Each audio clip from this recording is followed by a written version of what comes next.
nên tôi cho giờ rụng nó hay mình chụp ảnh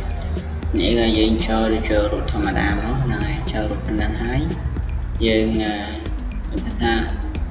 giờ rụng đi cho trái dân chạy control A xanh chạy control A mới tha sẽ lấy đó là chạy control C copy dân cho một và lại rụng mình đang nó hay dân vô beta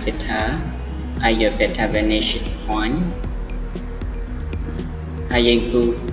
đôi chung viên ọp đại dân chọn đặt rụt cho nó cu chung viên chọn nó là này